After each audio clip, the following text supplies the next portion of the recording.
After more than 24 farmers killed themselves in Andhra, unable to repay loans taken from microfinance institutions, the government struck back, almost shutting the industry down.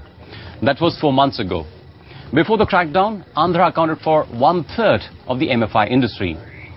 So there's no doubt that the industry is suffering. But here's the irony. Even the people the government set out to protect aren't any better off. Here's why.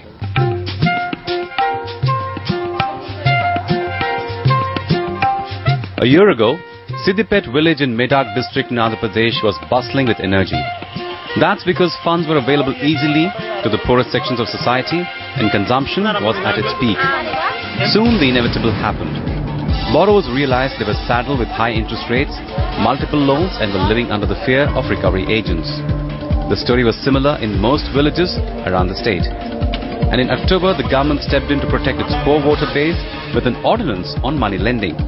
And that literally shut all MFIs down in the state.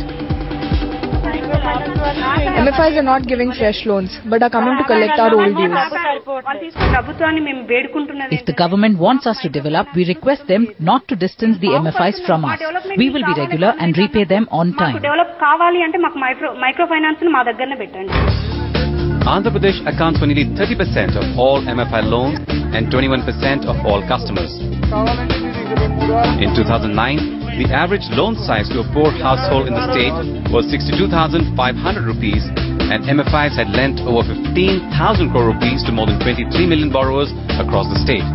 It is estimated that the industry more than doubled in 2010 and the number of outstanding loans crossed the 30,000 crore rupee mark. That's not all. According to the State of the Sector Report 2010, there were nearly 10 microfinance loan accounts for every poor household in Andhra in 2009. And there were 3 microfinance loans for every 2 households in the state. Most of these loans were used for consumption and not for income-generating purposes. So a halt in lending in Andhra Pradesh is quite a serious matter. Microfinance lending in Andhra Pradesh is virtually stopped. And as a result of that, there is a very significant tightening of credit in general because most MFIs are multi-state and they're not able to get much money from banks for lending. So as a result, there is very limited microfinance flowing. Take for instance the case of India's largest MFI, SKS. Andhra Pradesh accounts for a quarter of its 21,000 crore rupee portfolio. But in the past 4 months, it has been able to get approvals for just 169 loans. It has nearly 1 lakh loan proposals pending. So while certainly there are challenges in Andhra Pradesh, I think broadly the businesses continues to remain vibrant in the rest of the country. The crisis in Andhra Pradesh has rung alarm bells across the country. And banks that were so far doling out money to the sector to meet their priority lending targets have stepped back. That's because the priority sector status of MFIs is now being questioned. Traditionally, we have seen sectors which enter priority lending for expansion, for increasing of limits and all that. Meaning, once a sector enters, whether it is education, housing, loans to professionals, they have expanded their space within priority sector. But microfinance came in for a negative kind of a reference, meaning why it should not be removed because it doesn't seem to fulfill any kind of priority sector objectives. So this is something which is of concern. That's a big setback because more than 75% of the finance obtained by NBFCs operating in the MFI sector is provided by banks and financial institutions, including SIDBI. And that's the root of most of the problems.